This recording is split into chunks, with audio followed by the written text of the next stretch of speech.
Welcome to Human Design. My name is Melina McDonald. Today I want to give you projectors just a few quick hints and tips of how to operate in your day-to-day lives. So with projectors, you're only about 20% of the population and you are here to be guides. And I know a lot of you get really confused on what does that mean. So when it comes to work, you don't have the natural energy of a generator to do a Monday to Friday 9 to 5 job. You don't have that sacral, the red square that's towards the bottom of your chart. You don't have that activated, so you don't have natural energy. And because of that, you're very, very susceptible to exhaustion. So with projectors, the way that you really should work, because obviously you're sitting there going, hey, I need to make money, is that you need to find something that you're bloody good at, okay? It's something that you really enjoy and study the shit out of it. Okay, I'm gonna say this bluntly. Study it, drill really deep into that modality of whatever it is that you're really good at. So even though a lot of projectors you will find are going to be healers that are out there because you're guides, it doesn't mean that that's what you're supposed to and the only modalities you're supposed to do. Because some of you are going, wow, I'm not into the woo-woo, I'm not a Reiki master or any of that stuff. That doesn't float my boat. What I'm saying to you is whatever you really are good at and you enjoy, master that component in your life.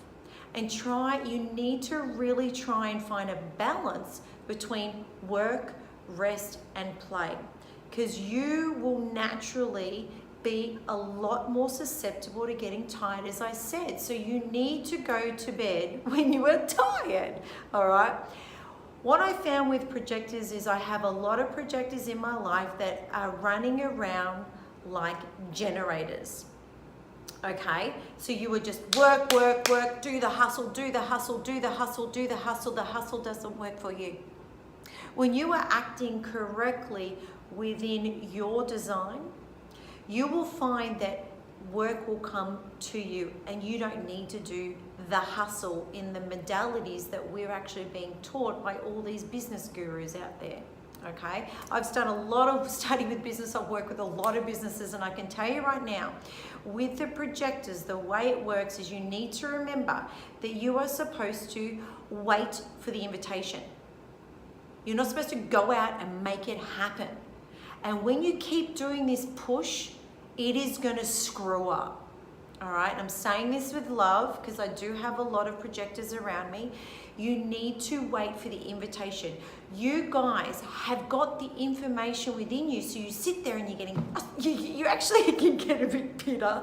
You're just like, why, I know what's right for this person, like I want to say something. Zip it, shut up. Don't say anything until that person is asking you for the information, because then it feels like it's forced upon them. You do have the knowledge to help the majority of the population, because 70% of us are generators and manifesting generators. You are here to guide us with what we're supposed to do and how we're supposed to find our inner joy and spark with work. That is what you guys are here to do.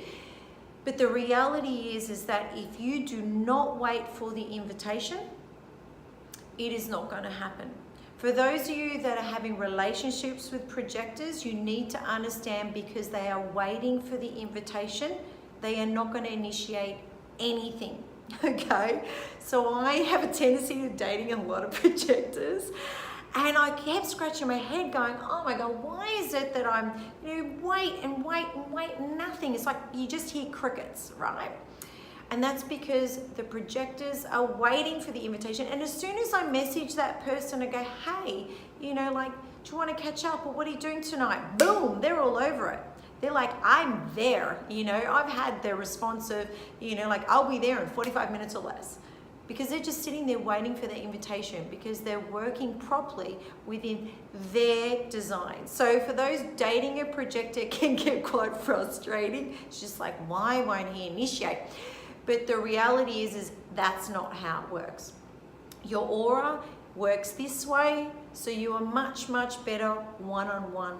When you go into a group scenario, the energy is quite confusing for you, okay? Because you're going to be in and amongst manifestors and mainly generators, and you work a lot different. So make sure you're getting plenty of rest. Work out what floats your boat when it comes to work and lights you up, and really become the master of that technique, okay? And make sure that you're doing a lot more one-on-one than you are doing group, and that you're finding time to spend with you. So it's like you need a debrief with you. You need a little bit more silence, okay? You need to maybe meditate or do yoga and do something, listen to sound meditations, or different hertz music to bring your energies back in, okay? And come back into one. So that's just some quick hints and tips about projectors, you beautiful souls, you. Thank you for being there to guide the rest of us, myself being a generator, into what we're supposed to be doing, hence why I'm doing this kind of work. If you'd like more information and you really want to find out a lot more about what your inner authority is and how you make decisions, how you operate, and what might be holding you back from getting to where you need to go, make sure that you check out the links below. We've got different kinds of readings that we can do for you to suit where you're at today, whether you want to dip your toe in quickly or whether you want to go into some really deep work. But I'm very excited that you're learning about human design. It lights me up to know this. Thank you guys, and until the next episode, it's bye from me.